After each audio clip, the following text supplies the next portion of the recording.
let's talk about the confirmed WrestleMania 40 matches that have come up over the last week or so. First one, brother versus brother. Jay and Jimmy's been rumored for a long time. They've been vocal since, I don't know, like May of last year that they wanted to do this match. And here we go. It's confirmed. It's weird because we never thought we would be cool with seeing the Usos face each other. Right. But we're pretty interested in it now. Yeah, looking back at the story as a whole, it doesn't make a whole lot of sense in a lot of ways. I mean, in the fact that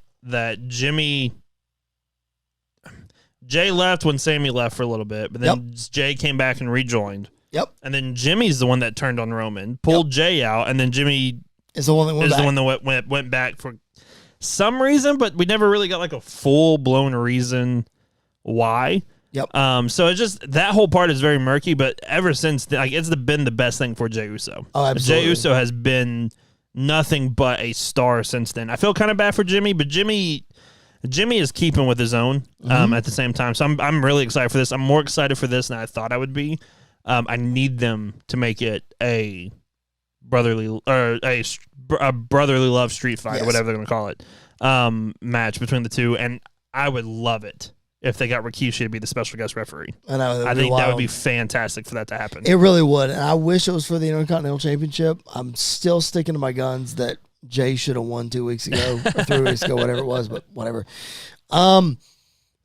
It's so interesting because I don't remember if it was Roman that talked about this on the Logan Paul podcast because he doesn't do very many interviews. I was trying to think if it was him that talked about it or somebody else. But talking about this run of Roman Reigns and the goals that he wanted to accomplish, and one of those things was make these two guys single stars. Mm-hmm. And he has done it. Yeah. And it's so interesting because if you would have said that in 2019 or even in 2020, you would have really been like, there's no way that's going to happen. And look at us in 2024. Yeah. I'm not saying that like Jimmy is the biggest single star on SmackDown. Right.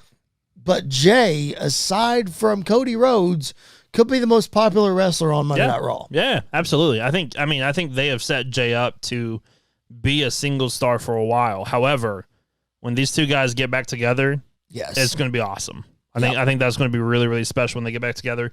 I would find it very interesting if we're kind of going into some of like the scenarios of how the main event could play out for both nights. Yep. But let's say Rock Roman does win night 2, and if Rikishi, let's say Jimmy happens night 2, and Rikishi's involved, and somehow, some way in that match, Jay wins, and Rikishi finds a way to talk Jimmy out of going back to Roman. And in the main event, if it's Bloodline rules, Jimmy's on his way out, Jay goes to stop him, out comes Rikishi, and him and his boys. And maybe Solo stays with Roman or whatever, but him and his boys back out and walk up there. Like something like that, I think would be really, really interesting to see that. I definitely think we have needed Rikishi's involvement for a long time. And it was rumored that it was going to happen at Sammy's trial. Yeah. Or what was going to be the original creative before Sammy's trial. Yeah. And then somebody got sick or something. I don't remember. Yeah. Anyway, we need his involvement for sure. Let's look at the Intercontinental Championship match. I mentioned the title a minute ago. Gunther and Sammy one-on-one. Again, I don't think it's sticking that way. I know they signed the contract on Raw tonight. I think Chad Gable finds a way to get in there somehow. Yeah, I do too. And I think, I don't know if they want to do like both mid-card titles being a triple threat match, because we'll talk about the other one here in a minute. Yep. But if they did, I still don't see Gunther losing that title. At least at WrestleMania. When does that happen then? Like, if you're just looking down the road, when does it happen? I think it happens at the next one-on-one between Gunther and Chad. So you think Chad is the guy? I think Chad. Right now, I think it's Chad. Yeah, I think Chad is the guy. Not Sammy. Mm-mm. Okay. Interesting. I think you could tell a really interesting story with Sammy of him not having a WrestleMania match for a while, getting it, and then failing. See, I think that's the story that I wanted to tell with Sammy all along, and have him turn on Cody as like, because Cody's gone to bat for him so much, and he's encouraged him or whatever. And then after WrestleMania, Cody comes to him and is trying to pick him up. Yeah. And Sami just blasts him. Yeah. And that's Cody's first opponent as champion. Is a heel Sami Zayn. Yeah. I'm not for guys losing every opportunity, like every championship opportunity. So I'd be kind of iffy about it because there's some other guys I think Cody should get in the ring with first before someone like Sami. But I do think that needs to happen at some point as well. But I don't think we've seen Sami with the Intercontinental Championship before. Mm-hmm. I don't think he's the one to beat. I think we're kind of in the same spot with Roman as the guy who beats them has to will automatically get put up to another level. Right. And I think that'll bring someone like a Chad Gable, who has been a fan favorite for a long time, probably the most underrated wrestler, absolutely the most underrated wrestler in WWE right now, one of the most underrated wrestlers of all time. Yep. This could absolutely give him his big break that he needs. I just think it needs to happen in a one-on-one where he pins Gunther to the mat or makes him tap out to the ankle lock or something like that. I think that would be crazy. Yeah, it would be insane. I just wonder, like, is he... I hate to say this. And this is not a short joke, him being Shorty G. Oh, that was a dark time. I know. Is he, quote, big enough for that to happen at a WrestleMania? Well, I don't think it happens at WrestleMania. Okay. Yeah, I think that, probably post Berlin show. See, that's all the way at the end of August. So, yeah, probably post Berlin show. Okay.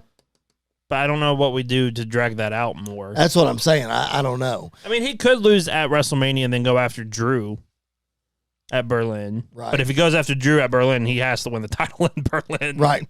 So I don't really know what the case is there for Drew. It just depends. I think it also depends on Punk's timeline of coming back. Right. Yeah, that's very true. Because if Punk is back by SummerSlam, which he should be. Yeah. Then you want that at SummerSlam. Yeah. And then Drew doesn't even make it to Berlin. All right, let's move over to the other mid-card title. You mentioned it. Logan Paul, Kevin Owens, and Randy Orton for the United States Championship. This is weird to me. Yeah. I don't like Kevin Owens being in the spot, or I don't like Randy. I don't like one of them being there. It needs to just be one of them, not both. Yeah. I would have personally had Logan Paul versus Randy Orton, and then we talked about Sami Zayn. I would have brought KO and Sami back together and do KO and Sami versus Theory and Waller. Yeah.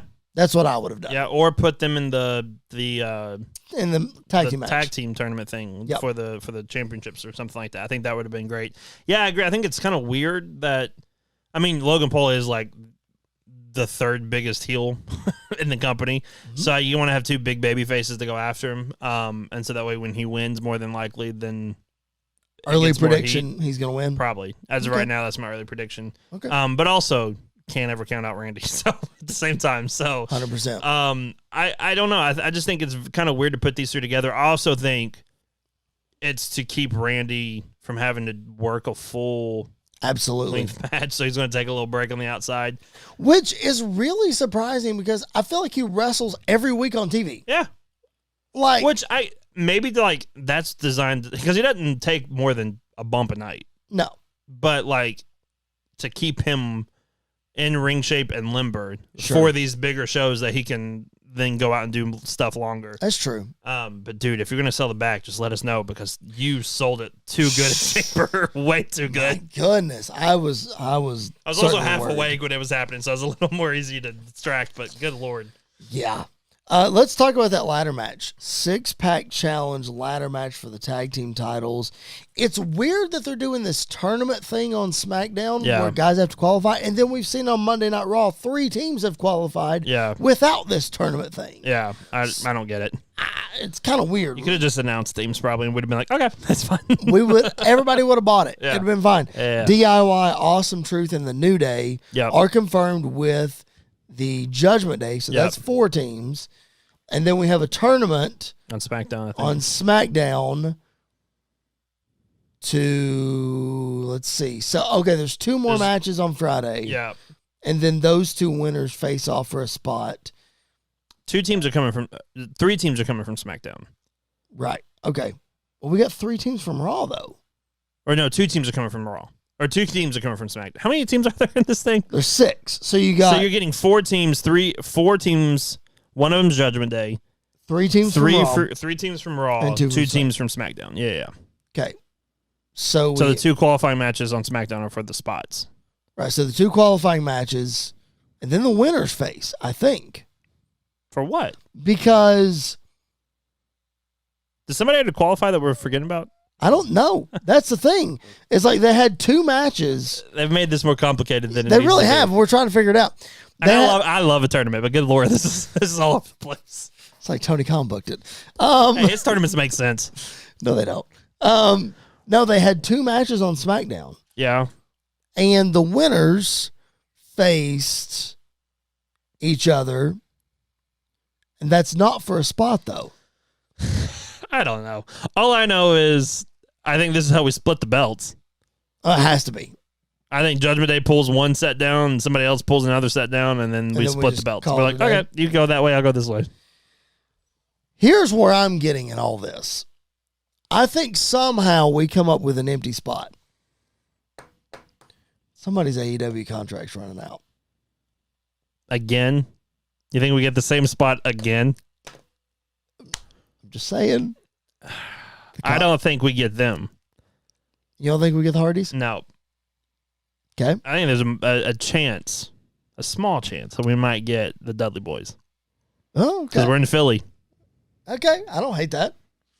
I don't know if Devon can do it, though. That's the thing. Devon can't do it. But is this going to be Bully just taking 100% of the bumps? That's true. Devon just kind of falling over maybe a little bit. That's true. I think somehow we end up with an empty spot. Probably. We get somebody. Something happens. Yeah. And I lean towards Hardys. Listen, I popped massively the last time that music hit at a WrestleMania, so I would be all right with that again. But I don't know. I don't know if they want to take the risk on Jeff again. Is the question. I don't know. I feel like that Matt and Jeff. I'm not going to bag on AEW. I feel like Matt and Jeff need the redemption of ending their career the right way. Because I don't think it's in AEW. Yeah. Because they both said that like WWE's their home. Yeah. So like I feel like even if it's they come in this match, yeah, and that's it, no more after that, then they're done. Yeah, they're done. I could see that. All right, last one that's been confirmed, man. The one that I think is kicking off night 1 that is going to be a banger. Mm-hmm. Why Why would you not kick off with LA Knight and AJ Styles? Yeah, from night 1. Absolutely. You imagine after the intro, after the WrestleMania, the LA Knight's music hits. Oh yeah. Bro, The place is going to go nuts. you talk about a pop. Oh yeah, the place is going to go nuts. It's like, Yeah, I think this is a great. It's either kicking off night 1 or night 2. right. And so I think that's awesome. However, I don't think the face walks away with a win. You don't think LA Knight beats AJ? I don't, because there's too many babyface wins at this WrestleMania. I feel like. Okay. I'll say this: if it kicks off night 1, LA Knight's winning. LA Knight's winning. If it kicks off night 2, AJ's winning. Okay. I like your logic there. We'll see what happens. Listen, I'll be fine with either finish because I like both guys. I think LA Knight needs the win more at WrestleMania. Completely agree. However, I'm not going to be upset at an AJ win at WrestleMania. AJ needs it. LA Knight needs the WrestleMania win. AJ just needs the win. He just needs the win. He needs the win, period. See, because I would love if AJ came, whenever these brands switch, because SmackDown's going to USA Network in October, right? Yes, in October, and then Raw's going to Netflix in January. So one of these champions are going to be on the USA Network. More than likely, it's going to be Cody. I would assume so. A Cody AJ feud would be a lot of fun. Yes, for that title, we need that. All the Bullet Club history stuff, all of that would just be fantastic. Yep. So I think that might be the post WrestleMania feud for Cody. I would love it. Is AJ? It's another loss that AJ is going to eat. But it's going to be great. But if AJ gets the win at WrestleMania, yeah, exactly, it kind of builds into that. Yeah, for sure. I'm with it.